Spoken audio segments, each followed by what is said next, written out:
So I started the recording. We're gonna record these sessions. These are, obviously it's just the three of us in these group sessions, and we're gonna be focusing primarily on the layer 2 topics. If the scope of the LAN switching stuff within the CCIE is relatively small. 85% of the lab is routing and other stuff, whereas about 10 to 15% of the lab is switching. However, it's extremely important that the switching is taken care of correctly, because obviously that's your foundation. And if you don't have any layer 3 reachability in your network, there's no way for you to be able to actually complete the tasks that are required for routing and security and everything else. So the good thing about the new version of the CCIE is that they're using all virtual hardware, right? They're not using physical hardware anymore. So all of the hardware-specific configuration tasks, layer 2 QoS, stuff like that, that doesn't exist anymore in version 5, because those technologies vary from platform to platform. So it's going to be a much more kind of general focus on technologies like VLANs, VTP, trunking, 802.1q tagging. There's no ISL, and so on. Everything is based on a virtual environment using either IOL, that's a Cisco IOS on Linux, or IOU, and it's all going to be release 15, and that's what we're using in our topology here. Like I said, if I go right-click real quick and go configure, we're using this layer 2 advanced enterprise image. IP services is what they tend to use on the test, but advanced enterprise includes those features as well. So all of the things that we're going to be discussing over the next few weeks to cover our layer 2 technology is going to be based on this topology here.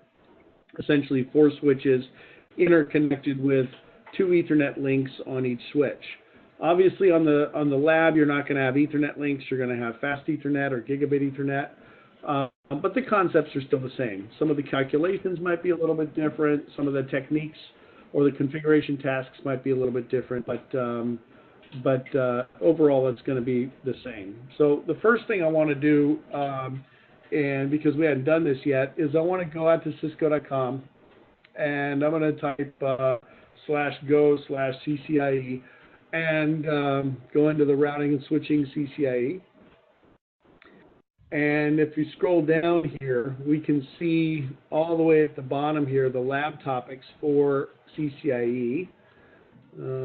Let's see right here. Okay, so these are the exam topics for CCIE. And I want to explain to you some of the basic stuff before we get into layer 3, VPN infrastructure, evolving technologies, and so on. So if we look at just basic network principles, right? Network theory, what is the control plane? What is the forwarding plane? Impact of troubleshooting on performance, excluding specific platform architectures, routing information base, forwarding information base. All these things, these are kind of theoretical topics. But we'll be hitting up a lot of these things as we kind of go through each of our lessons, right? Talking about routing information base, of course, that's we'll have a whole discussion on Cisco Express forwarding concepts. We'll talk about all the Cisco Express forwarding concepts. What are the issues with unicast flooding, out of order packets, asymmetric routing, microbursting. These are topics that we're going to talk about, but the part that we're really going to start with is really and this is 10% of your overall score. These components like MTU information, TCP operations, maximum segment size, windowing, bandwidth delay, all of these things we'll be talking about. These are mostly theoretical discussions, though. There are some configuration concepts, but overall these are mostly theoretical discussions. You might see a troubleshooting issue related to, say, an MTU mismatch or some sort of maximum segment size mismatch, but For the most part, it's going to be pretty basic. So throughout the whole all the lessons, we'll be talking about different debug commands using conditional debugs, pings, trace routes, packet captures. We'll do a couple lessons on embedded packet captures a little bit later on. And you know, some other stuff as well. But what we're going to start with as far as the actual lecture, because like I said, a lot of this stuff is kind of integrated into some of the other lectures that we're going to be doing, is this 13% right here, right? Remember I said that most of the exam is going to be related to some sort of layer 3 or enhanced feature, right? You can see routing is a big part of the overall exam. This is the written exam, of course, so we're not going to be looking at theory as much. We're going to be looking at configuration, implementation, and troubleshooting. But layer 2 technologies is a big part of this, right?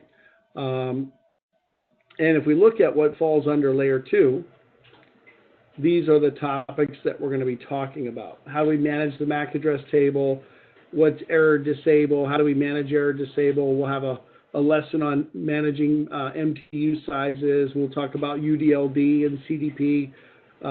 Today we're going to be kind of really focusing on VLANs, looking at different VLAN configurations, so we're going to have kind of this is really our first lesson right here, where we talk about all these components. We'll have another lesson where we talk about VTP and all the details and ins and outs of VTP, implementing ether channel, spanning tree. So the way that this is going to be broken up is we're going to do lessons, and I'm thinking maybe 2-hour lessons, maybe a little bit more. It depends on how much information we have to cover on essentially each one of these topics, right?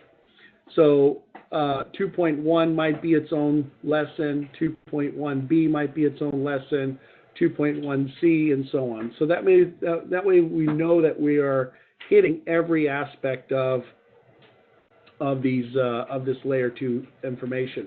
Of course, there isn't a lot of multicast on the lab, but you do have to deal with multicast on the lab, so it's important that we have some information about that. Multicast layer discovery, protocol independent multicast. We'll talk about all these components, and then we're going to have a lesson on the WAN stuff, HDLC and PPP. We'll look at some AAA functions related to that, and so on. So that's kind of how I wanted to structure this, is to make sure that we pretty much covered all of the blueprint topics in individual lessons as we go through. Now, initially, this is usually where most people are most comfortable, layer 2. That's what they used to dealing with. There isn't a whole lot to it, you know, but like I said, there are some little hidden corners that I want to be able to teach you guys about in this information. When you guys come, if you can participate, a lot of the layer 3 stuff, you know, the layer 3 technology stuff, that 37%, right? That's a big chunk, would be covered in that 4-day CCNP route information that I told you about. Okay, so Chris, you still have to take the written, so I'm going to try and incorporate some theory as well as practical application in this lesson as well. We'll take a look at some common verification, some common troubleshooting tools. Like I said, everything's going to be based on our virtual environment that we're going to be using in GNS3, this environment here. We may not necessarily go in the order that the topics are listed in on the blueprint there, because it doesn't really make a whole lot of sense to talk about certain things without talking about other things first. So we'll be talking about a lot of different things, but we'll definitely hit all of those different topics. For VLANs, we'll talk about access ports, our VLAN databases, what a normal VLAN is, what an extended VLAN is, what a voice VLAN is. With regard to trunking, we'll be talking about 802.1q, of course.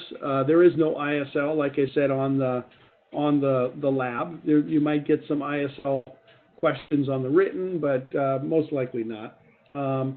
The VTP, we'll talk about the different versions, VTP version 1, version 2, and version 3. VTP pruning, native VLANs, manual pruning. Spanning tree, of course, is big on the lab as well as in the written. So per VLAN spanning tree plus, rapid per VLAN spanning tree plus, multiple spanning tree, very, very important topics, switch priority, port priority, path cost, spanning tree timers, and then all the toolkit features, right? Port fast, BPDU guard, BPDU filter, loop guard, root guard, and so on. And we'll talk about things like unidirectional link detection, UDLD. It's not necessarily specifically a spanning tree tool, but it's used quite often as part of spanning tree to manage unidirectional data flow on layer 2 links. What else? Ether channel, right? LACP, PAGP, manual ether channel, looking at layer 2 ether channel, layer 3 ether channel, different load balancing characteristics, looking at ether channel misconfiguration guard, and then also some of the spanning tree tools that are used to manage ether channel as well. We'll take a look at layer 2 MTUs, Cisco discovery protocol, the link layer discovery protocol, like I said, error disable recovery. That's another thing that we need to cover.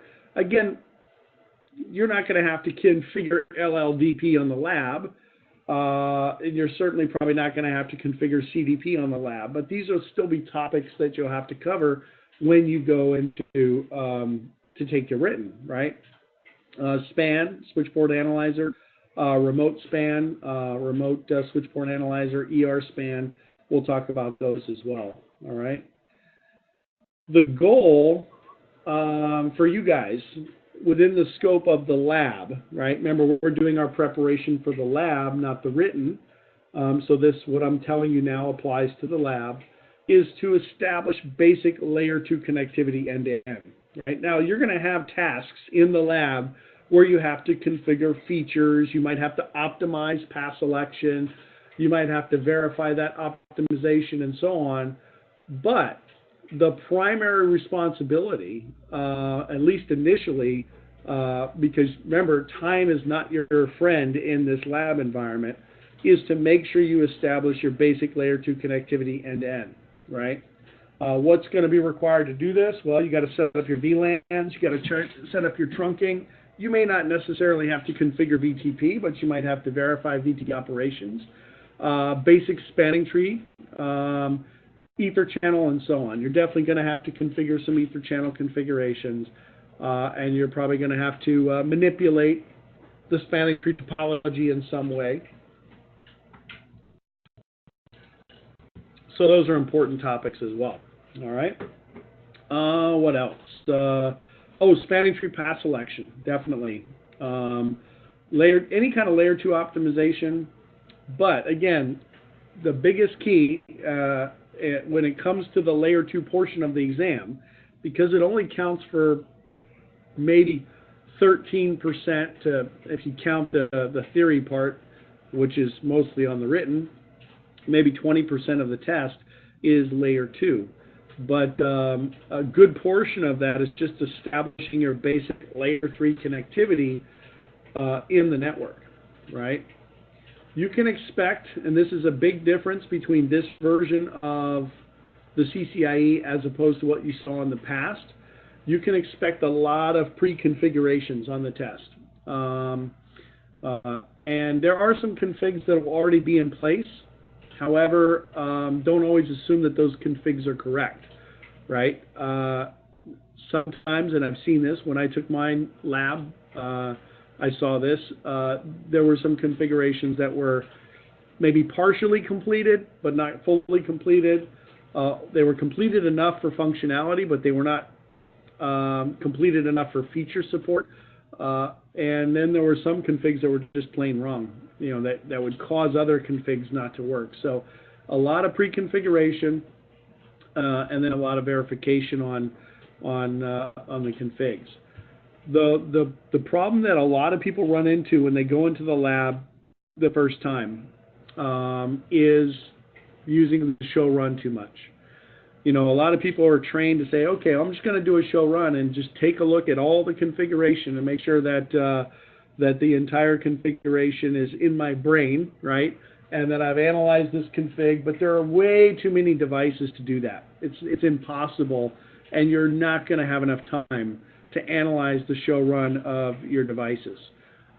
So we try to limit the use of show run as much as possible. We want to try and make sure that you guys are using more detailed verification commands during the lab that are going to get you answers more quickly, like show interface status or show VLAN brief or show interface trunk, and even with the grep commands, right? Pulling out individual excerpts from different outputs. Very, very important, because you have to get where you need to be quickly. It's very, very important. There isn't time to use the question mark. There isn't time to try and figure out how to do something. You have to be quick, and that's the challenge, right? If we were given the CCIE lab and we had 2 weeks to finish it, a lot of people could do it, right? It's, and then you add on top of that the ability to actually be able to go out and do research and look for things online and use Google and whatnot. The lab would be, a little bit simpler, right? But so from a practicality standpoint, the lab doesn't necessarily test your ability as an engineer. It tests your knowledge that's ingrained in your brain, right? The ability to be able to find things quickly, the ability to be able to configure things quickly. It's a very, very important concept. I talked to you guys about this when we initially started talking about doing this program. I can teach you the knowledge, I can teach you the configurations, but it has to become muscle memory. It has to become second nature, all right? There has to be a very structured approach to the exam.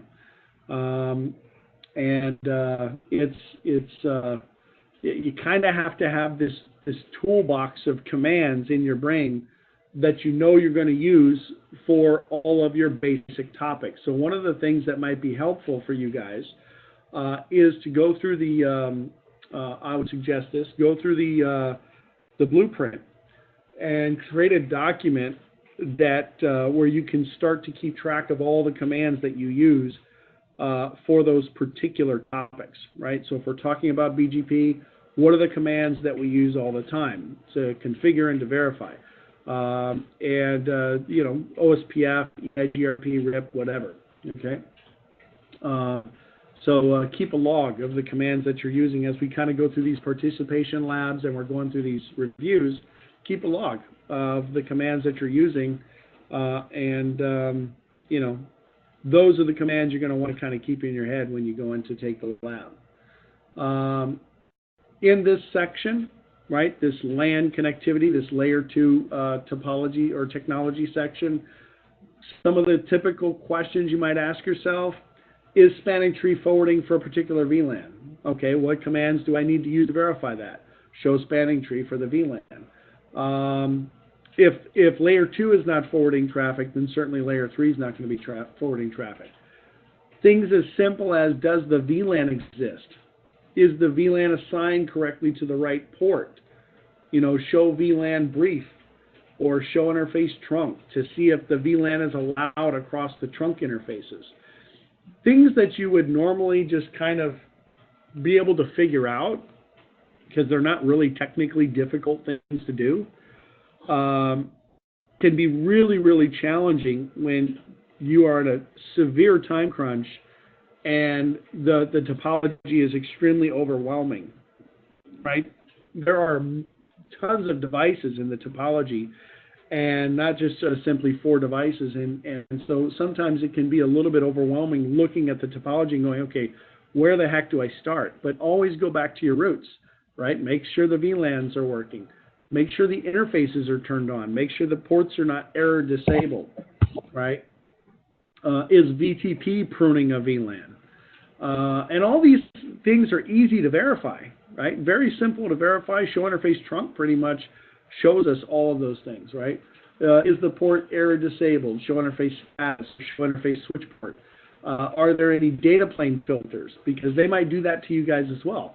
They might apply a VLAN filter or some sort of layer 2 access list, and traffic's not going to flow because of that. You have to you have to fix that problem in the troubleshooting section, or maybe you even have to configure a VLAN filter, right? And you know, we'll talk about the security stuff. There's a lot of layer 2 security stuff that we talk about, but it's too much to kind of incorporate it into this layer 2 discussion. So we're really going to compartmentalize these discussions and make them as concise and as basic as possible, but at the same time give you enough information and detail so that you can take that away with you. All right. Cisco doesn't grade you by looking at the commands that you type, right? They don't grade you based on what troubleshooting commands you use or what verification commands you use. They don't care about that. They want you to get to the point where you solve the problem the way that they wanted you to solve the problem. So, like I said, it's really important for time's sake. It's extremely important that you try to use more specific troubleshooting techniques, more specific troubleshooting commands than just general show run and whatnot. Okay, very, very important. All right, show run really should be kind of the last resort. Okay, should be really the last resort. Also, you know, you might think, for example, that switch stacking might be covered on the test. It's covered in the written, of course. Switch stacking is definitely covered in the written, but it's not covered on the lab. There are no stacking. There's no stacking stuff on the CCIE lab. Hold on one second, guys. So, like I said, Cisco's not going to be grading you on the commands that you use. Like I said this before as well, they're not testing hardware-specific features anymore. They did that in version 4 because they had actual hardware that they were using in the lab environment, but not anymore. All right, so it's not something that you guys are going to have to be concerned with. All right, so let's start with our topics. Like I said, there are going to be several topics that we're going to cover as part of this. This particular lesson, we're going to be focusing on VLANs and trunking, which is a really, really basic topic, like I said. But I want to, you know, we got to make sure that the foundation is strong before we start to get into some of the more advanced topics. Our next lesson is going to cover VLAN trunking protocol, as well as VTP version 3. Then our next lesson after that will be Ether channel. We'll take a look at Ether channel, as well as layer 2 Ether channel, layer 3 Ether channel. Big section, but not really very challenging. And then we get into spanning tree, right? Spanning tree protocol, spanning tree features, rapid spanning tree, multiple spanning tree, and so on. That's going to be a really kind of in-depth lesson. We might have to split that up into a couple of different lessons, but because that's a pretty advanced topic. It can be an advanced topic. And then we're going to take a look at WAN circuits. PPP over Ethernet. We'll talk about different WAN technologies, HDLC, PPP with authentication. And then that pretty much covers most of the layer 2 stuff, right? Then we start to get into IP routing, policy-based routing, IP SLAs, object tracking. We're going to do GRE and IP tunneling, classic EIGRP, named EIGRP, classic metric calculation, wide metrics.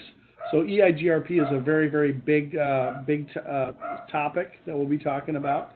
We'll take a look at some EIGRP over DMVPN as well. OSPF, troubleshooting OSPF, areas, LSAs, media dependencies, and different network types. Configuring OSPF network types, and so on. I don't have to go through the whole list of everything, but you know, it's going to be really, you know, we're going to get into some pretty advanced discussions, you know, as we kind of move through and progress through the rest of the lessons. And we'll move all the way up until we get to, you know, BGP, talk about communities and filtering, traffic engineering, best path selection, reachability information, IBGP versus EBGP, MPLS, we'll talk about that as well. A little bit of MPLS. There's not a whole lot of MPLS on the lab, but there's certainly some MPLS on the Okay? All right. So let's get into this lesson, which is VLANs and trunking. All right? VLANs and trunking. We're going to talk about really kind of all of the ins and outs. There isn't a whole lot I can show you guys that you guys probably don't already know about VLANs and trunking, but the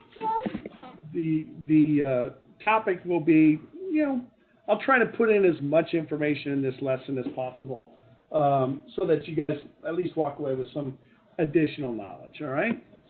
All right. So we're going to do a couple of configurations. I'm going to be demonstrating a couple of things here, but let me just go ahead and start with some of the basic theory first, right? The theory is, like I said, pretty basic with VLANs, but, I want to make sure that you guys understand even kind of just the little pieces that you might not be aware of with regard to VLANs. We know that a VLAN is basically just a group of devices on a network like a LAN. They're going to be configured to communicate as if they're basically attached to the same wire, what we call a broadcast domain. But they can be actually located in a bunch of different LAN segments.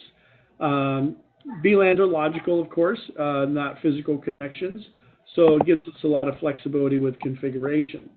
One of the things that we don't talk about as much with VLANs is the dynamic VLAN configuration options that might exist, or private VLAN configurations. We talk about private VLANs in CCNP, but it's not really covered that much on CCIE. It's covered on the written a little bit, but it's not covered in the lab so much. So we're not going to spend a whole lot of time talking about private VLANs, but we'll take a look at some other stuff, right? We know that VLANs are going to define our broadcast domain and our layer 2 network. Broadcast domain is just basically a bunch of devices that are going to receive broadcast frames that originate from a device within that particular segment, right? And that's going to be bounded by the routers, because we know routers don't forward broadcasts, right? We can define virtual bridges within a switch as well. A virtual bridge allows you to create a broadcast domain, and traffic can only pass between those broadcast domains if it's routed, right? And that means that either doing some sort of layer 3 routing with a physical router, or using some sort of multi-layer switch and using layer 3 interfaces to route the traffic. All right.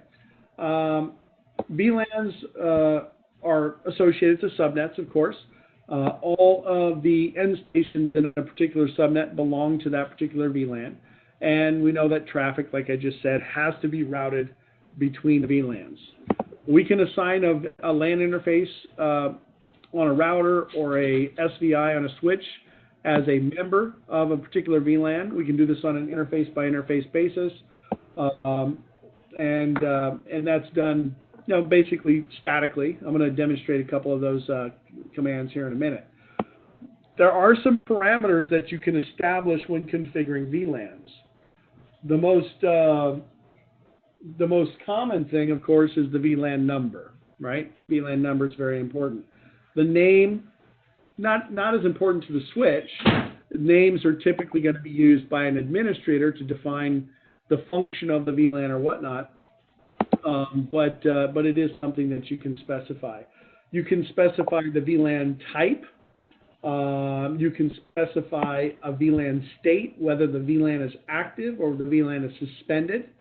You can specify what the maximum transmission unit length is going to be for a particular VLAN. These are the things that I'm talking about. You guys know how to create a VLAN. You know how to give it a name, but maybe you've never actually set up an MTU size for a VLAN. Or assigned an SAID, right? Security Association Identifier. If you're doing VLAN translations, a VLAN number to use when you're translating from one VLAN to the other.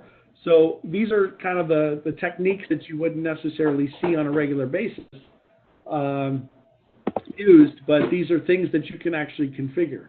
I doubt that on the CCIE lab they're going to have you do that.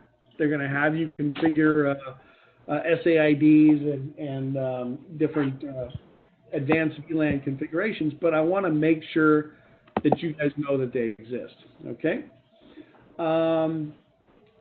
So you also used to have the ability, although these switches don't allow that. In fact, if I come into switch 1 here, I would type VLAN Database, and by typing VLAN Database, I could actually go in and edit the VLAN Database. So this switch does support it.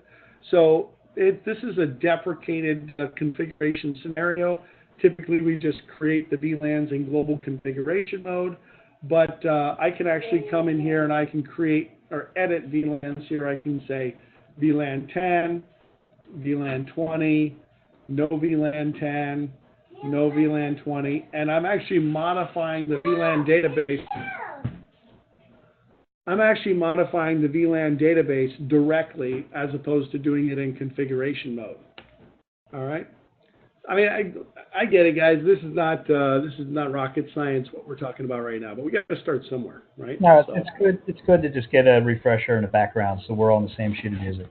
Exactly. All right. Now we know that on switches generally, well, we know based on a VLAN ID or based on an 802.1q tag. Let me pull up a picture of a tag real quick. And show you what I'm referencing here. There is a mathematical limitation to what's possible with regard to VLAN numbers, right? Because the tag itself is a 4-byte field that gets inserted into my Ethernet header, and that's broken up into these components here. So you've got, let me let's just do view image here. You've got essentially your destination MAC address. So this is a well, it doesn't matter if it's Ethernet 2 or if it's 802.3 Ethernet, the tag is still applied the same way. You got your destination MAC address, your source MAC address, and then you've got the tag that gets inserted by whoever's doing the tagging. So you're going to see a 2-byte type field, which is a copy or a duplicate of the type field that would exist here in this area with a hex 8100 indicating that this is an 802.1q tagged frame. So you're going to add 2 bytes of overhead right there alone just by having that 8100 hex ID. That's to let anybody that's processing this frame know, hey, this is a tagged frame, so the field following the type field is not the data, it's the tag itself. So we've got a 3-bit priority field, very important when it comes to class of service. This priority field is used for marking layer 2 frames. It has nothing to do with VLANs. It's for prioritization of layer 2 traffic. And that's a 3-bit field. So we have 8 classes of service, 0 through 7. We have a conical format identifier, which is basically used as a legacy component, not really used today. But this 12-bit VLAN ID field, very important, right? Mathematically speaking, 2 to the power of 12, if we do the math here, 2 to the power of 12 gives us 4096. Now, 0 is inclusive, so mathematically speaking, that means that we go from 0 to 4095 for our VLAN ID. Now, that doesn't mean that every switch is going to support 4096 VLANs, right? If I come into my switch here, and let's exit out of here, okay, and I do a show VTP status, I can see that the maximum number of VLANs that this switch supports locally is 1005. So I cannot configure extended VLAN ranges on this switch. Well, let's see. Let me see if it does allow me to create an extended VLAN range on this switch. VLAN, yeah, it does. So it allows me to create an extended range. So I can do 2065 and allow me to create that VLAN. Now this is a really important thing to note, right? So let me get rid of that VLAN, 2065. Because just because a switch supports the extended range doesn't mean that you can create that many VLANs within the switch. Based on the memory of this device and based on its limitations, I can only add 1,005 VLANs. Yes, they can be in the normal range. Yes, they can be in the extended range, but I'm only allowed to add 1,005 VLANs. That doesn't mean that's the maximum actual value that I can go up to. I can go beyond 1,005, which I just demonstrated, but I can only create 1,005 VLANs. Again, not something that you're going to have to be concerned with on the lab, right? But from a practical standpoint, if you're dealing with a lot of VLANs in the real world, you need to know what the limitation of that is. So show VTP status will actually show you how many VLANs are supported locally in that database. Now, if I go to transparent mode and I'm not relying on VTP, then there's a possibility that I could actually support additional VLANs. There is another reason why this number is 1,005, right? That's because of the version of VTP that we're running. We're running version 2. And version 2 does not allow us to transport information about extended VLAN ranges, okay? If I switch to, let me see, VTP version 3, see if this switch does it, yeah. And now I do a show VTP status. I should see, show VTP status. I should see, well, it still says 1,005. It still says I'm running VTP version 2. Something. Oh, domain name is not configured. Let me do that real quick. VTP domain, Cisco, VTP version 3. All right. Show VTP status. We're going to talk about VTP a little bit later on, and we'll talk about the differences between the different versions. But you can see now, because I'm running VTP version 3, I can support all 4,096 VLANs. So it depends on how VLANs are managed and what you can configure, what can be transported, how many VLANs you can actually configure on the switch. Really depends on several different factors. And we'll talk about what those factors are as we get into these other operating modes that we're going to talk about a little bit later on. All right. And we know that we have essentially 3 different ranges of VLANs. We've got a reserved range, we've got our normal range, we've got our extended range. If I do a quick show VLAN brief, I can see that I already have some VLANs defined on this switch, the default VLAN, and then I have my legacy VLANs, token ring, FTDI, etc., right? Now the default VLAN, VLAN 1, is our native VLAN on our trunk links by default. It can't be deleted. We can't get rid of VLAN 1. However, we can prune VLAN 1 from the trunks.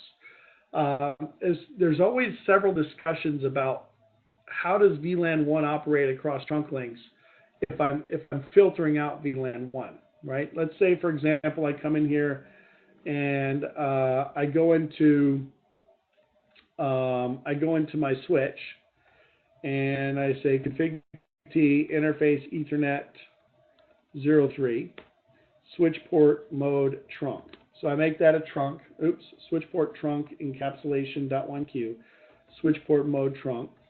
I make this a trunk and then I do pruning on the trunk. We'll talk about this in more detail a little bit later on, but switch port trunk allowed VLAN 10,20, right? Now you'll look at that and say, well, okay, so you've manually pruned VLAN 1 off the trunk, right? Yes and no. What we've done is we've actually configured something called VLAN 1 minimization, where the switch can use VLAN 1 on that link for control plane functions like CDP and other functions, but we can no longer send client frames over that link in VLAN 1. Okay, so on the lab, they might say, make sure that client frames for VLAN 1 can't go across the trunk. And you can't delete VLAN 1, but you can minimize VLAN 1 across the trunk by pruning it. VLAN 1 traffic is still going to pass across that trunk for control plane functions and data plane functions that exist from the switch's perspective, but you're not going to be allowed, if you had 2 clients on 2 different switches interconnected with that link, they're not going to be able to talk to each other over VLAN 1 because it's been pruned off of the trunk link. Okay. Hey, Scott. Yes, sir. If there was a question like that on the lab, would it, I guess from a security perspective, would it be like still correct to just turn down VLAN 1? That way it wouldn't pass over the trunk? Turn down VLAN 1 in what respect? So if I came to you and said, hey, Chris, I need you to turn down VLAN 1, what would you execute? What commands would you execute? I guess if I had a VLAN interface 1, and then I would just... That's what I thought you meant. Okay. Wouldn't you do a native VLAN as something else other than 1 for that trunk? So there's a couple of things you can do, but I want to address Chris's question first because I think it's very important to understand here. Really important to understand, actually, because it is a very common misconception that a VLAN interface has anything to do with a particular VLAN. So so I've got show VLAN here, right? I've got VLAN 1, I've got 1002, 1003, 1004, 1005. So what Chris is saying is, how about I go into interface VLAN 1. Let me do a quick show IP interface brief. And we can see VLAN 1 is already shut down, right? But let's say it's not. Interface VLAN 1, no shut. Even give it an IP address, 10.10.10.1, 255.255.255.0. So now VLAN 1 is up and running, right? At least you would think that. So a lot of people think that by going into the switch, saying config T, interface VLAN 1, and shutting down that VLAN interface, that it actually disables the VLAN. And that is absolutely not true. If I do a show VLAN, VLAN 1 is still active from a layer 2 perspective. VLAN interfaces, and we'll talk about when we start to get into some routing a little bit later on, but VLAN interfaces are a layer 3 concept, which I know you guys know. And a VLAN is a layer 2 concept, which I know that you guys know. But I can come into my switch and I can configure interface VLAN 10 and give it an address. If I could type 1.1.1.1 and do a no shut. And if I do a show VLAN, there is no VLAN 10. So creating a VLAN interface does not create the VLAN.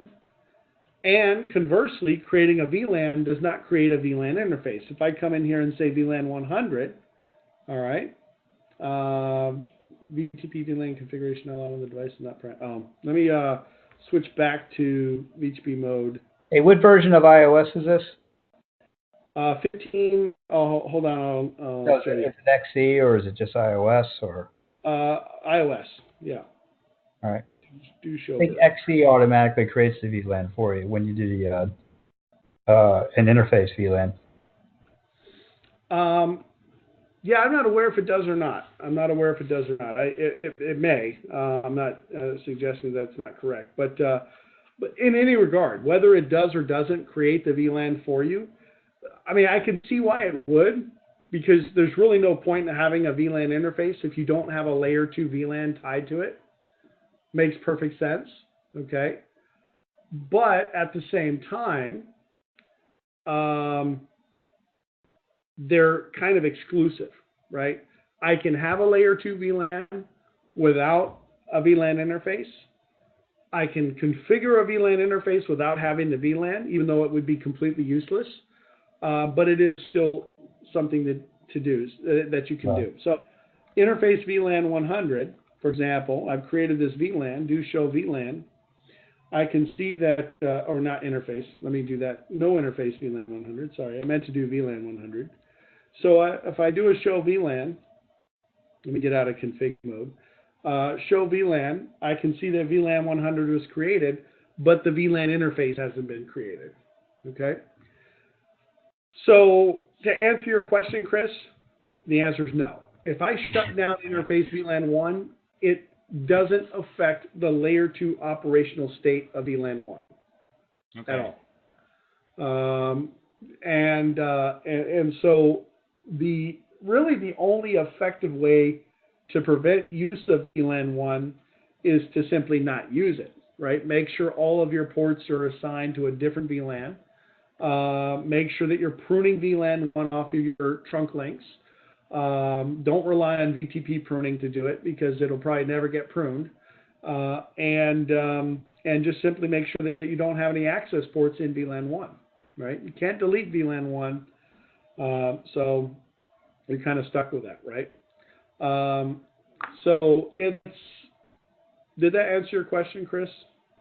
Yeah, that makes a lot more sense, thinking of it as the interface VLAN is layer 3, and then Yeah, simply layer 3, and that's it's two different things. exactly. All right. Now we'll talk about VTP and the effect of VTP. You saw already that I tried to do some things without configuring VTP version 3. Version 3 is really the where we should be today with VTP if you're going to run VTP at all. But unfortunately, not a lot of, well, I wouldn't say a lot, but there's quite a few switches that are, the switches don't break, right? They don't break, so people keep switches for a very long time. So there's still a lot of switches out there that don't support VTP version 3, unfortunately. All right. Anyway, so we've got our range 0 to 4095. 0 and 4095, they're not propagated by VTP because they're for system use only. We can't configure those VLANs. We can't even see those VLANs in our output. All right. They're reserved for system use only. VLAN 1 is the default VLAN. You can use the VLAN, like I said, but you can't delete it. It is propagated through VTP. VLANs 2 through 1001, that's my normal VLAN ranged. That's used for basic, any Ethernet VLAN you want to use. We can create these VLANs. We can delete these VLANs. We can rename them. They are also propagated through VTP. And there's really nothing special about those VLANs other than they're propagated through all versions of VTP, right? Scott, I got a question. Yes. You mentioned earlier VLAN 0. Yes. So can we actually have a VLAN 0? No, you can't. It exists mathematically, but it's reserved for system use. Got it. Okay. I don't know specifically what in the system it's used for, but it's always documented in Cisco that VLAN 0 is for system use only, just like VLAN 4095. If I try to come into my switch here and create VLAN 4095, it'll give me an error, right? It'll say it's out of my range, 4094. 1 to 4094 is what I'm allowed to use. Okay. All right, thanks. Sorry to interrupt. It was just bugging me. That's what we're here for. It's ask as many questions as you like. And if I can't answer them, I'll bullshit my way through. All right? So VLANs 2 through 1001, that's kind of our normal range of VLANs, right? 1002 to 1005, these are also considered to be within the normal range, but these are for FDDI, Fiber Data Distributed Interface, and Token Ring. We can't delete those VLANs either. I don't know why they're still in the iOS. I don't know why Cisco has not simply just removed those VLANs, but they're not usable. And again, we have our extended range, which is 1006 through 4094. Now, interesting thing about these extended VLANs, they don't always work on, it depends on the switch model, right? Whether or not you can configure those VLANs.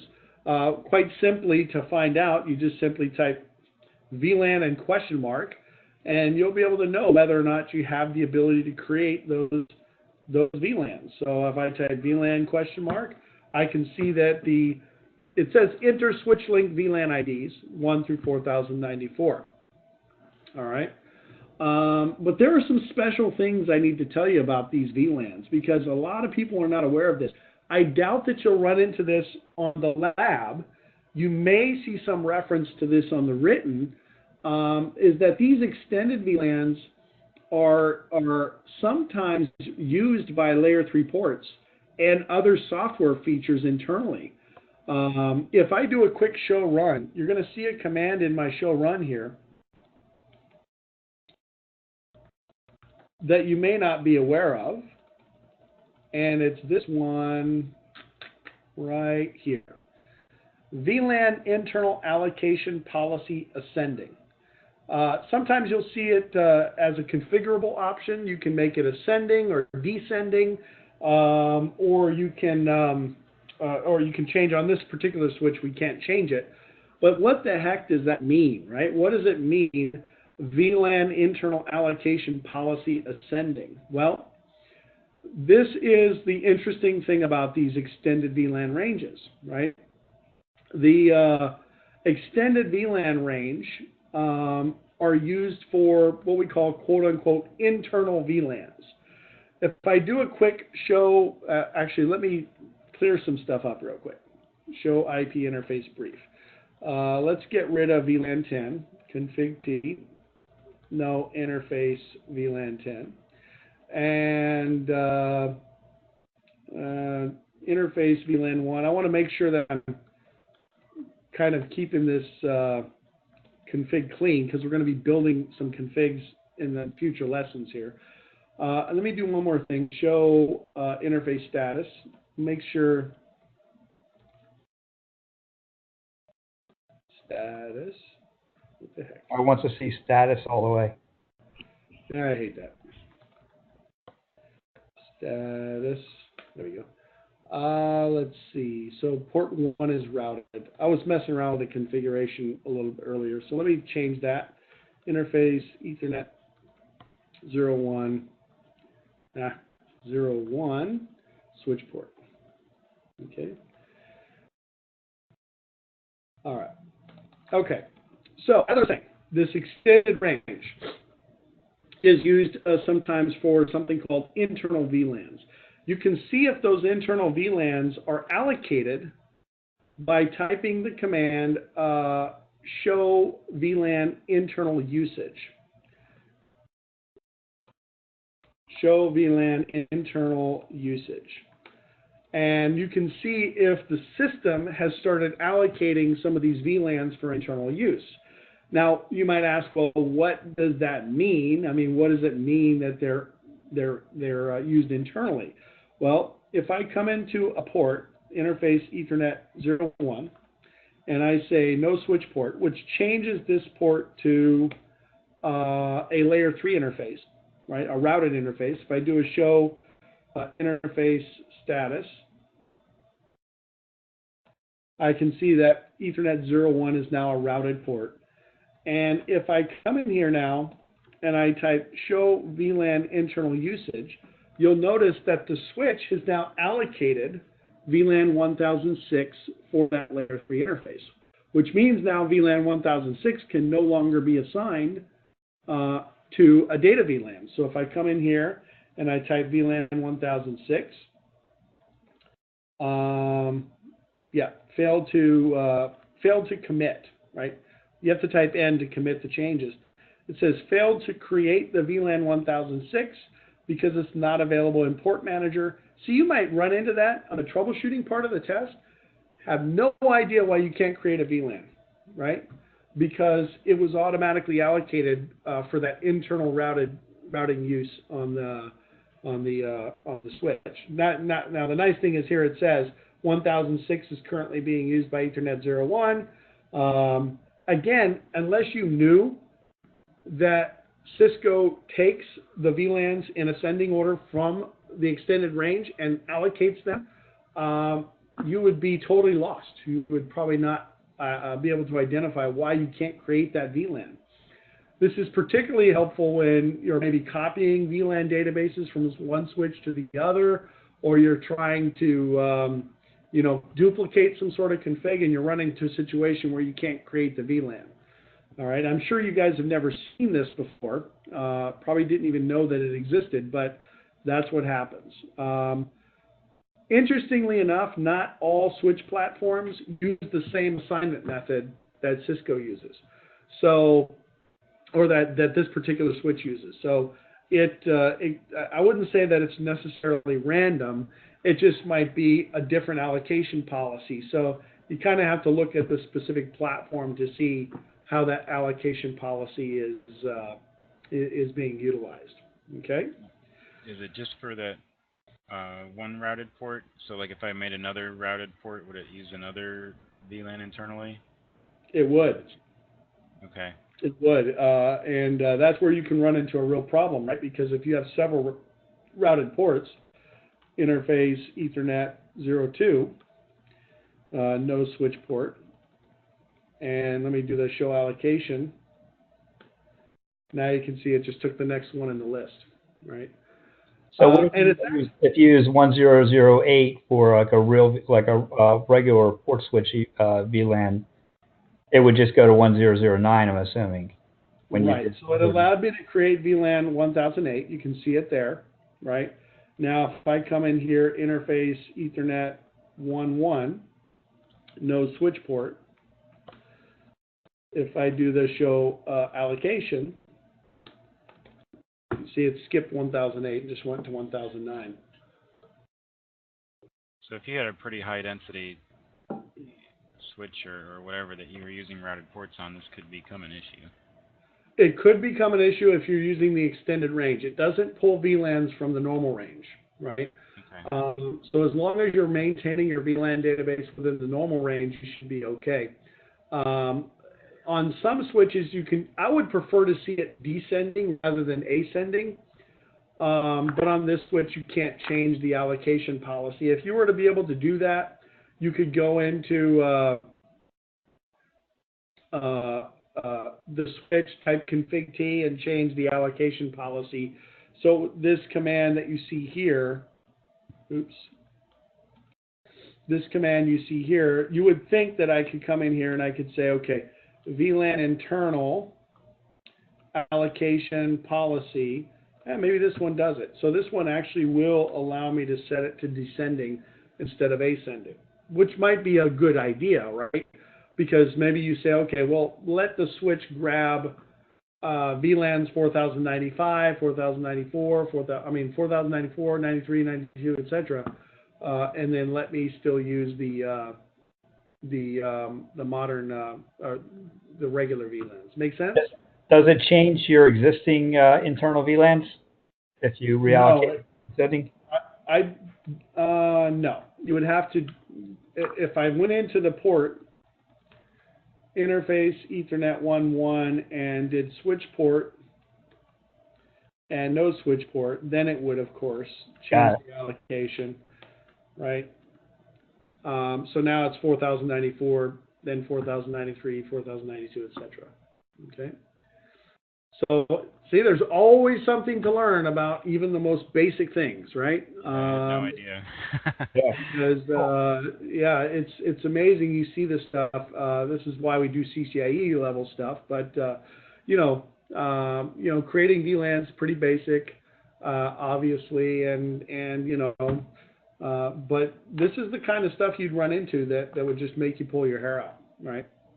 So as far as creating VLANs, I'm not going to get into a whole lot of configuration. I'm going to show you some basic things, and we're going to talk a little bit about another protocol that I think is really important to understand, which is BTP, which is always part of a VLAN discussion.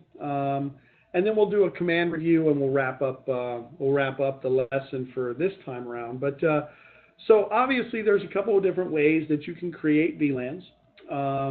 You can do it manually, which is the most common method, of course. Just go into a port or go into global configuration mode and type the VLAN, right? VLAN 10. We can give it a name. There's a whole bunch of stuff we can configure here, right? SAID, the state of the VLAN, so I can say, okay, I'm going to go ahead and suspend this VLAN. Interestingly enough, you go to VLAN 1, state is not an option, right? In fact, you don't really have, well, there is a state. Let me see. Let me try that. Didn't think it was an option on this. Oh, so we can suspend, yeah, there we go. That's what I wanted. So the command is there, but you can't even suspend VLAN 1 state, right? Now, as far as these advanced components that you can see here, so if I go back to VLAN 10 and do a question mark here, ARE value, the backup CRF, the bridge characteristics, the media type of the LAN, these are all advanced configurations, but you're not going to have to work with this stuff on the lab, right? They're not going to say, set up a fiber data distributed Ethernet VLAN on the switch and assign it to these ports, right? The private VLAN configuration, again, would be limited as well. Ring information, the 802.1.10 SAID values, we're probably not going to talk too much about that. Spanning tree characteristics, there are some different characteristics. You can say, okay, I want this to be an IEEE spanning tree type, which is the default. Well, actually, auto is the default, but it's always going to pretty much fall back to IEEE because that's the spanning tree type that we run today. So there's a lot of different configurations that you can apply, but again, most of it's not something you're going to be modifying. The only thing that you're really going to be specifying is a name, an ASCII name for the VLAN, and then the VLAN number, right? The default configurations, the VLAN ID, the default VLAN ID is 1. But the valid range, like I said, is 1 through 4094. The VLAN name can be auto-assigned using VLAN X, where X is the actual number of the assigned VLAN. The SAID, the default value is either 100 or 001, and that range can go from 1 to 4. It can be 294, 967, I think. I don't quote me on that, but again, that's something that you guys are probably going to be messing with. MTU size is we have two options. You can either set it to 1500 bytes. Well, it's a range. You can either set it from 1500 bytes up to 1518 bytes. Because this is Ethernet, right? So we're dealing with standard Ethernet sizes. Or you can set it to 190 bytes. So that's another option as well. The 190 bytes is typically used for legacy Ethernet protocols as well. All right. Translation bridge, that was the TBVLAN 1 and TBVLAN 2. Default values for that would be 1002 and 1003, but those are numbers that you can set from 0 to 1005. And then the VLAN state. As we see, there's only, well, the active state is the default, but there's 3 different states: active, suspend, or shut down. So I can say state. Let me get back over here. I can say state, and obviously I have in this particular switch only a couple of different options. I can do active or suspend, right? Pretty straightforward. I mean, we know what that means, active or suspend. It just simply means that the VLAN is either active or suspended. Pretty simple. All right. Now, a couple things I want to point out. Tim, you mentioned this, but if you create the VLAN interface it's possible, and I would have to go back and verify this, that the VLAN might actually be created automatically when you create the VLAN interface. That is not the case in iOS software. And we demonstrated that when I came in here and I said, okay, interface VLAN 200, it didn't create VLAN 200 for me. Right? You know what? It's not an XE either. It does it on the 3850s, but it doesn't do it on the 4510Rs. And I'm not sure why. I mean, what the difference is, they're both XE. Interesting. I had never seen that. I've never run into the situation where I'd actually seen that. But yeah, it was like, oh, creating VLAN because I forgot to do it. And when I put the interface one in, it just gave me, you showed the text and it showed creating, and I was like, oh, look at that. I saved a step. Yeah. Not a big deal. I mean, if that's not what we're working on for the lab and everything, I was just pointing out, hey, I saw this. Yeah, it's not something that you're not going to see that on the lab. But there are a couple of other things that I want to point out here. I mean, obviously, creating a VLAN using global configuration mode pretty straightforward.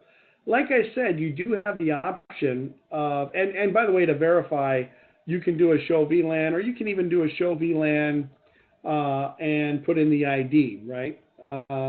And that'll give you some information about that VLAN. This particular VLAN is VLAN 100. It's an Ethernet VLAN. The SAID is 100100. Honestly, I don't remember what the heck the SAID is used for. I have to look that up. But MTU size is 1500. Whether spanning tree is running or not, in this particular case, we have a dash here because we haven't configured this VLAN on any active ports. It is running, right? If I do a show spanning tree, I'll see VLAN 100 listed, but we don't really see too much activity there. And then, if it's assigned to ports or interfaces. Hey, if you make jumbo frames on the switch, do you see that change there, or does it give you an option to have a different range in the MTU setting? You can set the MTU, but again, you're limited to a specific value. In fact, let me show you what that limitation is. So VLAN 100, MTU is listed here, right? MTU, and I can set that value. So this is the range that I'm limited to. Anything within that range, of course, is assignable, right? Oh, so you can't do jumbo frames individually then? What do you mean? Like if you globally set jumbo, oh, say you're moving storage blocks. Yeah. Not on this switch, right? But it looks like you already have the option, because you have the option on a per interface basis, right? Right. And in that case, it would show in a VLAN, not per interface, per VLAN, right? Right. So now any interface that's tied to this particular VLAN will, so let's say I want to say MTU is 9000, right? Show VLAN ID 100. Now we see that MTU size listed there for that particular VLAN. All right, so now any interface that's tied to that VLAN would assume that value. Okay. Now, you can configure VLANs in database mode. Again, I wouldn't really recommend it, and certainly on the lab, you're not going to be required to do this, where you're simply just typing VLAN database and you're modifying that database. By the way, that database is in Flash, right? It's stored in Flash in a file called VLAN.dat. Do show Flash : oh, come on. Oh, I'm in database mode. That's the other thing about database mode as well, is you lose your command line functionality because you're actually out of command line mode and you're actually editing a database. And of course you have to be able to type. There, see what's available. Oh yeah, this is 0. I forgot. I've got to do disk 0 on this one. Yeah, this is a virtual switch, obviously, so a little bit limited. But the file I'm looking for in this particular case is, let me see if this, it's not going to work. Maybe it's VLAN3 is a little bit limited, but I'm looking for VLAN.dat, right? Yeah. VLAN.dat is stored in Flash. That is the file that VTP uses to transport VLAN information from one switch to the other. All right. Now, the thing about VLAN.dat is that it only carries our normal range of VLANs. It does not carry an extended range of VLANs. But anyway, when you go into VLAN database mode, that's what you're modifying. Where did you extended VLANs? Is that just in a regular config? If you're going to configure extended VLANs, yeah. So if I do config T, VLAN 2000, show run, I see them right here. Ah, got it. 1008 and 2000. So that's not stored in that's not stored at VLAN.dat. Are we going to be on the lab? Is it all going to be iOS, or would it be Nexus, or? It's all iOS 15. All right. You're not going to have to do an XOS, XR, XE. It's going to be all 15 code iOS. All right, that simplifies things. It does. It makes things a lot easier. All right. All right. Now there's a couple of things I want to point out. Obviously, if you assign a VLAN to an interface, it will create that VLAN in the database automatically. That's a CCNA level topic, so it's not really, super, it's not a difficult thing to understand. Let me demonstrate that real quick. Config T interface Ethernet 9/1 switch port access VLAN 300, right? So I didn't have VLAN 300 in my database, so it asked me to go ahead and create VLAN 300. Hey, Scott, I stand corrected. That's what I was talking about, not the creating interface one. So that cleared that all up right there. Yeah. All right. Okay, there you go. I should have thought that that's what you might have been referring to, but yeah. So not VLAN interface, right? But just right. in the database. Yeah, when you just tried to add it to it. Got it. Okay. Now, there is this other topic that's really important to understand, and that is a topic called DTP. All right. The dynamic trunking protocol. You'll definitely be tested on this on the written. You're probably not going to have to configure too much with DTP on the lab, but it's very important to talk about, especially when we're talking about VLANs, right? The dynamic trunking protocol is used to negotiate the forming of a trunk link between Cisco devices. It is a layer 2 Cisco proprietary protocol. It is enabled by default, but you can disable it. And we'll talk about the methods of disabling DTP in a minute, right? Ethernet trunk interfaces obviously have different trunking modes that they can support on some switches. Some switches don't have the ability to support more than one trunking method. There are basically two different trunking methods that exist. ISL, which is the Cisco proprietary trunking method, inter switch link, and 802.1q, which is an IEEE version, okay? So an interface can be set to trunking, or it can be set to non-trunking, or it can be set to negotiate trunking with the neighbor that it's connected to. All right. Trunk negotiation is managed by DTP. And this is DTP is a link local protocol, so it's only going to operate on a point-to-point basis between two different Cisco devices. It is proprietary.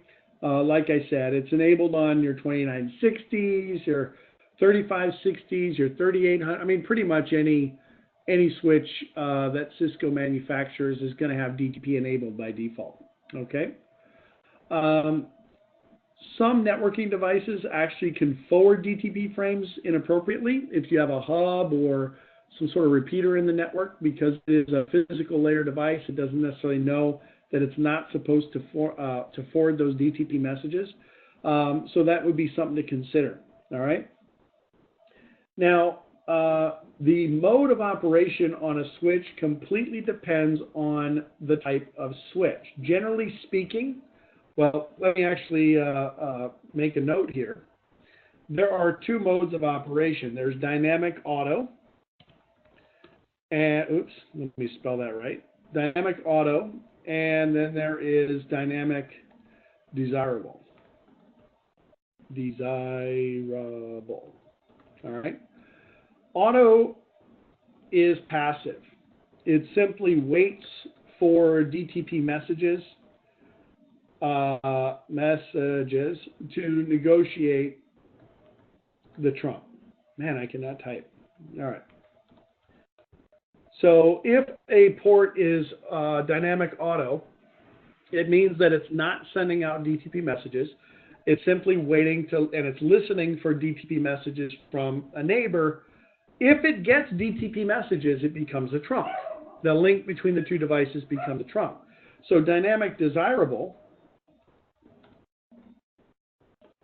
sends DTP messages. All right. Now you can tell what mode your interfaces are in if you use the show interface switch port command. And I can say, for example, Ethernet 00. Oops. Sorry, I got to put show interface Ethernet 00 switch port. Oh, come on. Show interface switch port. Let's try that again. Ethernet. Why isn't it letting me type Ethernet? Oh, well, I'll just do that. It's not letting me use the specific internet. I think I got the order wrong there, but that's okay. All right, so I can see in this particular case, this is, by the way, one of those commands that you would use on the lab to verify the operational state of your interfaces. It's rather than doing simply a show run, we can drill down, we can see you know, how the port is operating. If it were a trunk, what kind of trunk configuration would it have? If it was an access port, what kind of access configuration would it have, etc. Okay, so I can see in this particular case that the port is enabled, number one, right? The port is enabled. It's operating in dynamic desirable mode, which means it's sending DTP messages. All right. Now, that doesn't mean necessarily that it's going to become a trunk, because in order for the link to become a trunk, the other side has to agree to become a trunk. So if I plug a host into this port, then those DTP messages are not going to be acknowledged. So the port will default to its least common denominator, which is an access port. This says the operational mode is a trunk in this case, and that happened. Why? Why do you think that this interface became a trunk? It was plugged into another switch, and they both wanted to be desirable. That's right. The other switches are the same model, so they're also doing desirable. Both sides are desirable, which means the interface automatically became a trunk. The reason why this is extremely important to know is because this is a huge vulnerability in a Cisco switch. Because if I can open up your Cinia or Kali Linux or whatever, and I can connect my host to a port and start sending DTP messages, I can negotiate that link to become a trunk, which means that I can now start attacking different VLANs using VLAN hopping attack or a VLAN tagging. I can tag frames into different VLANs and attack those VLANs, right? So DTP is generally something that we don't want to run on our interfaces. Switch, in this case, we're negotiating the trunking protocol. We negotiated to use ISL, interestingly enough, and not 802.1q. Negotiation of trunking is turned on. Now, if this was not a trunk, it would be an access port in VLAN 1. Okay, the native VLAN is trunk native VLAN is VLAN 1, and the voice VLAN is not configured. And then we don't have any private VLAN configurations on this port as well. We're doing VTP pruning on VLANs 2 through 1001. We'll talk about VTP in the next lesson.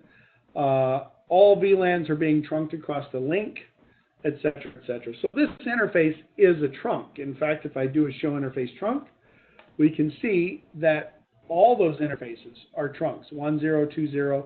These are all the interfaces that I have connected to the switch. 00, 90, 10, 20, 30, 40. They're all trunks, right? Now, this one, Ethernet 03, the mode is turned to on. That's because of the configuration that I applied on the interface itself. Not only that, it's using 802.1q trunking. So you look at that and go, well, how did that happen? Right? Well, that happened because I set that interface up as a trunk, right? If I do a quick show run interface Ethernet 0/3, you can see that I actually set the switch port to a trunk, and I hard-coded the encapsulation, which, by the way, you have to do. If you're not going to use negotiation, and this would be a perfect thing that they would ask you on the lab, set up your trunks to not use negotiation, to do manual pruning, and they might even say disable DTP, right? Well, DTP is not disabled on this interface. Show interface switch port. And if I look at 03, the administrative mode is set to trunk, right? Because I configured it, I hard-coded the interface as a trunk, whereas the administrative mode is this one is dynamic desirable. So you know that when you see an administrative mode set to either access or trunk, that was manually configured. It's operating as a trunk. We're running .1Q encapsulation, but negotiation of trunking is still enabled. And by the way, we're also pruning VLANs, right? We can see trunks, VLANs enabled on this link is 10 and 20 because I am pruning the VLANs, 10 and 20. That's called manual pruning. So I'm limiting VLAN 1 function across this link, and I'm pruning VLAN 10 and 20. But DTP is still running on the interface. Not necessarily a big security risk. You know, I mean, it's already a trunk, so even if somebody plugs into the interface and tries to make it a trunk, well, it's already a trunk, so it doesn't matter. But it's still a waste of resources. It's still something that, that we want to disable, and that's where this command comes into play. Interface Ethernet 03, switch port, no negotiate. Interesting. Now, why is that not an option? No dash? No, there's no negotiate. That is very, very interesting. That would normally be a command that's available. I don't know why it's not available on this interface. Did I go into the right interface? Switch port trunk, maybe? Oh, yeah. Been a long day. No negotiate. Oh. I think it's just no negotiate. Oh. That's very interesting that that's not an option. Anyway, the command is switch port no negotiate. It's not switch port trunk no negotiate, it's switch port no negotiate. And what that does is that actually disables DTP on that particular interface. I'm not really sure why. You show run interface Ethernet 3/0 or 03, sorry. Why it's not letting me do that. Yeah. Switch port. Let me go back. Interface Ethernet 0/3 switch. Nope. Yeah, that should definitely be a command. Anyway, that would disable DTP, and that would normally be something that you want to run to get rid of DTP. Now, what about my access ports, right? On my access ports, of course, you want to make sure that you're not running DTP on your access ports. So let's say do show IP interface brief. Let's go with 1.2. So interface Ethernet 1.2. It's much simpler. 1/2. There we go.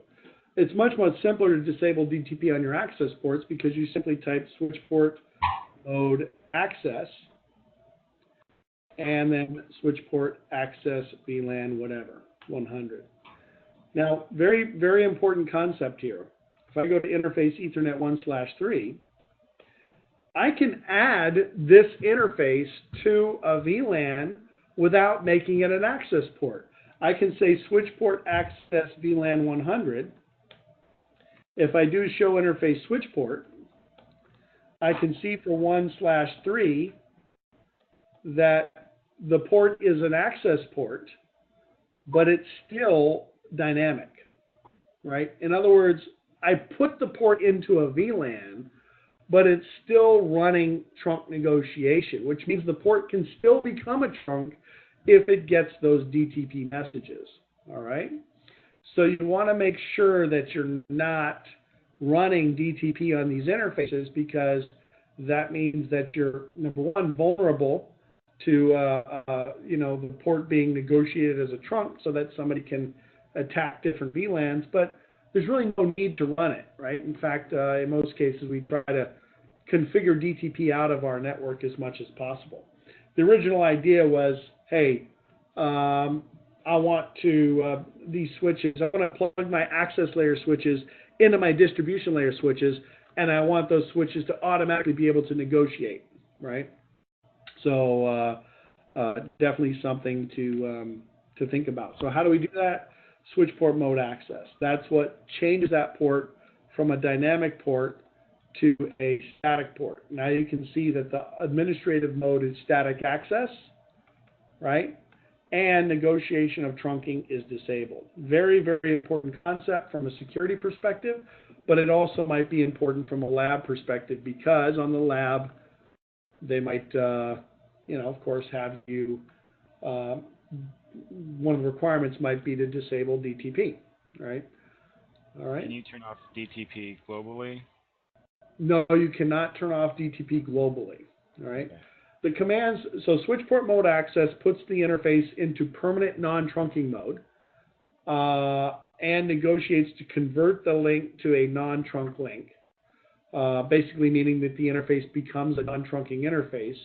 Whether the other side wants to be a trunk or not, when you say switch port mode access, that's all it can be, right?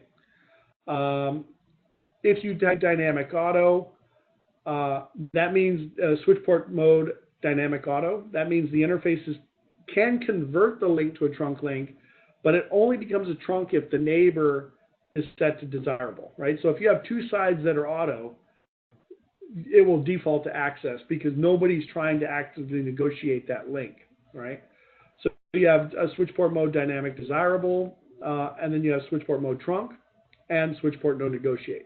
Switch port mode trunk puts the interface into a permanent trunking mode, so it can never be an access port, but it's still running DTP. And then if you type the command switch port no negotiate, that's going to prevent the interface, which by the way is only a command that's necessary on a trunk. That's going to prevent the interface from generating DTP frames and limit that DTP, those DTP transactions. Hey, Scott. Yes, if you go back to interface 03 and out of trunking mode and then try to non-negotiate, does that work? Let me try interface Ethernet 03. You're saying no switch port mode trunk? You're probably yeah. No switch. Oh, so put it back in dynamic mode. Right, and then do the non-negotiate. No, it's not even an option. This is an iOS limitation. I don't know why that would be particularly limited on this particular switch. The no negotiate command is specific to trunk interfaces, but and generally speaking, you have to put the interface into trunk mode and then put switch port no negotiate because it'll give you an error because it'll say, well, you can't turn off DTP because the port's in auto mode. It needs to be taken out of dynamic mode before you can turn off DTP. So I don't know why it's not here. It's really strange. It's a very basic command. It doesn't. Yeah, it's supposed to be on the trunk. I'm reading it right now. Yeah, so it doesn't show up under trunk, which normally it wouldn't anyway. No. I mean, can you show the do a show run interface on that? 103, right? Yeah. So this interface is definitely set up as a trunk. It's statically configured as a trunk. Yeah, I don't know why it's not. You're right. That is the. So you're supposed to have, you need to have the trunk in there. Well, yeah, you could. The no negotiate command is limited to trunk interfaces, but there is one other thing I want to show you: verification of your trunk interfaces. Show interface trunk. There's a couple things I want to point out about this particular output. We're going to see more about this later as we start to get into some of the other discussions from the other topics. But obviously, unlike show VLAN, where interfaces will show up in the database even if they're disabled or not being used, trunk interfaces only show up in the show interface trunk output if they're actually active. If the link is down, even though it's configured as a trunk, it won't show up in the list as a trunk, okay? So what you're actually seeing in this list are the active trunks on this switch. If I come into config T, interface Ethernet 00, and shut down the port and do a show interface trunk, you will see that that port no longer shows up in the list. Whereas if I do a show VLAN and port 12 is in VLAN 100, if I go into interface Ethernet 1/2 and shut that down, it still shows up in the list, even though the interface is not active. Does that make sense? So, so for trunk interfaces, when you're using the show interface trunk output, you're only going to see the ports that are actually active and operational, which can be very helpful on the CCIE lab when you're troubleshooting, because you know, just because you don't see the interface listed as a trunk doesn't mean that it isn't configured as a trunk. There might be some physical layer issue or some other issue you have to troubleshoot first to get that trunk link to come up. The mode, we talked about that. That's the DTP mode. Desirable means we're sending DTP. Auto would mean we're listening for DTP. On means that we've statically configured that trunk interface. Give me 1 second, folks. So the other thing I want to point out about this particular output here, obviously you can see the encapsulation type. The N means that it was negotiated to be that encapsulation. It wasn't statically configured. The status, of course, trunking means that we're actually trunking traffic at this point. And the native VLAN is the native VLAN that's actually active on the trunk. All right? Now, what that means, the native VLAN, means is that the traffic that goes over that trunk link within that VLAN passes out over that link untagged. All right? Now, technically speaking, native VLAN 1 traffic is never tagged over the trunk link, but you can change the native VLAN to be some other type of VLAN. And now what that means is essentially that, let's say the native VLAN is 10 on a trunk link, and it's configured to be the native VLAN on both sides of that trunk link. If traffic enters that cable, leaving the switch, so egressing the switch and going over to the cable, if that traffic is tagged into VLAN 10, the tag gets removed, and then any traffic that enters the trunk interface that's untagged automatically gets tagged back into that same VLAN. This was not originally designed to be a security feature. It was designed to allow layer 1 devices to interconnect your switches and then have hosts on those layer 1 devices that could communicate over VLAN 10 or whatever VLAN it might be. But today it's been kind of adopted as a security measure, right? Make the native VLAN an unused VLAN, make sure it matches on both sides of the trunk link, and then prune that VLAN off the trunk, right? We'll talk about that in more detail when we get into the security discussion a little bit later on. Again, the point here is not to build a quick configuration. We're going to have a kind of a complete configuration that we're going to put together over the next few lessons, which includes setting up VLANs and manipulating spanning tree, configuring spanning tree, and ether channel, and so on. So that's going to be kind of our more of our detailed discussion of what we're trying to accomplish. Spanning tree is a very important concept to talk about, particularly when it comes to VLANs, because spanning tree does run per VLAN unless you're running multiple spanning tree.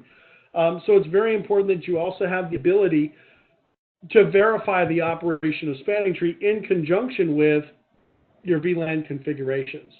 You have to be able to identify how spanning tree topologies are reacting to your VLAN configuration. So there's a direct correlation to setting up VLANs and configuring VLANs to actually setting up spanning tree and configuring spanning tree. So we'll talk about that when we get into our spanning tree discussion a little bit later on, okay? Like I said on the exam, you really only have to worry about 802.1q tagging and so on. So let's wrap up this particular lesson with a quick review of all of the commands that are important. Remember I said you want to kind of keep, for each lesson, you want to kind of keep a list of the commands that are important for that particular technology. Show VLAN brief, very important. Show interface status. In fact, let's go ahead and just kind of quickly run down these commands in the command line here. All right. Obviously, show VLAN, pretty basic output, what VLANs exist. One thing I want to point out here, if you don't see an interface listed, notice I don't see any of the 0 interfaces listed. It doesn't necessarily mean that that interface is disabled. It means that it's not running as an access port. It's running as a trunk port, most likely, or the port has been misconfigured. For example, VLAN 100 is presently configured on ports 1, 2, and 13. If I come into my switch and delete VLAN 100, that poses a big problem, because what happens to those interfaces, show VLAN, is they simply disappear. They didn't revert back to their to the default VLAN. They're in kind of this no man's land, right? They have VLAN 100 configured, show run interface Ethernet 1/2. They have VLAN 100 configured, but VLAN 100 has been erased from the database. So a show interface status will show you, I always forget to not abbreviate that command. Show interface status will actually show you if a port is configured into a particular VLAN. And it's interesting that it shows connected here. That might be a packet of GNS3 issue. Let me plug something into that port real quick. Let's just plug in a switch, basic switch here. What the heck is my basic right here? Switch. I like it. So Ethernet 1, 2.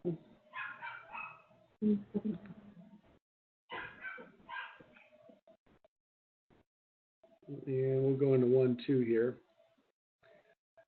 I want to see if the status of the interface changes, because technically it shouldn't show connected, it should show error disabled.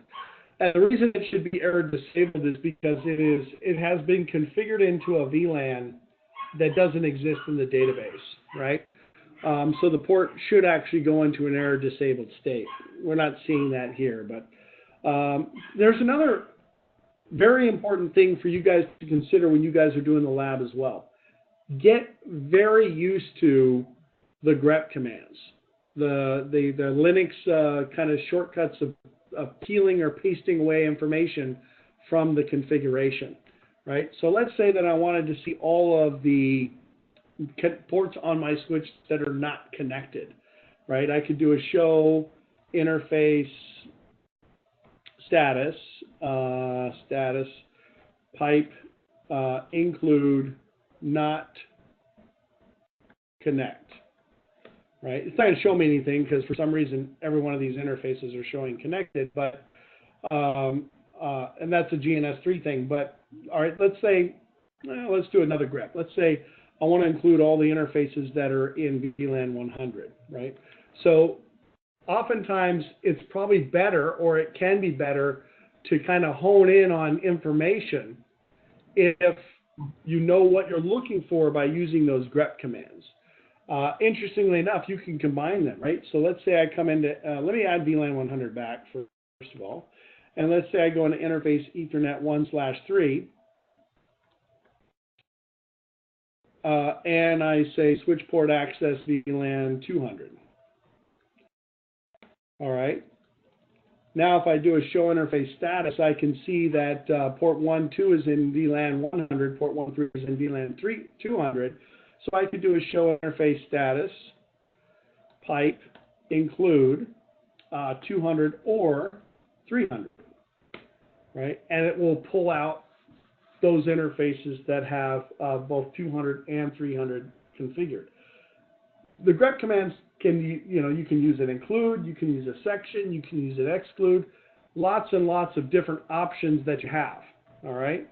But just something to consider, getting used to those grep commands, because those grep commands are really, really important for you to be able to filter what it is that you're actually looking for, all right?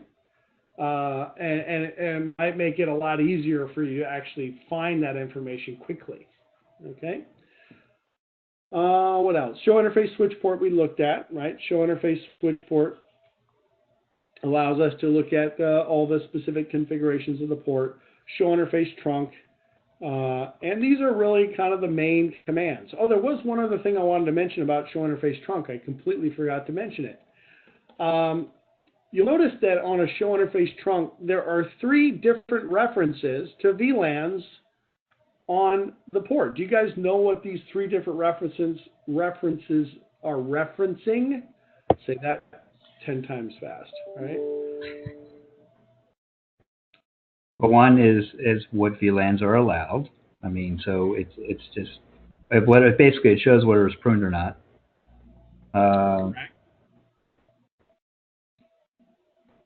So VLANs allowed and active means that not only are the VLANs allowed, but we're actually sending and receiving traffic for those VLANs across the link. Because it's possible that a VLAN might be allowed, but it might not be active. For example, if I delete VLAN 100 from the configuration, config T no VLAN 100, show interface trunk, you can see that VLAN allowed still includes VLAN 100, but VLAN allowed and active 100 is now gone, right? So, which means VLAN 100 traffic is not being passed across these links. And then the last one you see is VLANs in spanning tree forwarding state and not pruned. This has to do with, whether or not spanning tree is blocking a particular port, or whether or not VTP is pruning a VLAN off a trunk link in the topology. So it is possible for a VLAN to be configured. It's possible for a VLAN to be allowed, but it could still be dynamically pruned through spanning tree or VTP pruning. All right. So if you really truly want to make sure that your VLAN is functional, you need to make sure that it shows up in both of these lists right here. The VLAN allowed, that's a manual pruning, right? This has nothing to do with VTP. If the VLANs are not pruned off the trunk link, they're going to show up in this list. These 2 sections really indicate whether or not the VLAN is actually active. All right, and that's a very, very important concept. Okay. So that concludes our introductory discussion of VLANs and trunking. And like I said, in some of the future lessons that we're going to have, we're going to kind of break down or kind of do a more concise configuration and start to build a topology that we can actually manipulate and manage and maybe even send or generate some traffic on. So we'll stop the recording now, and then we'll pick up on the next recording when we get into the next topic.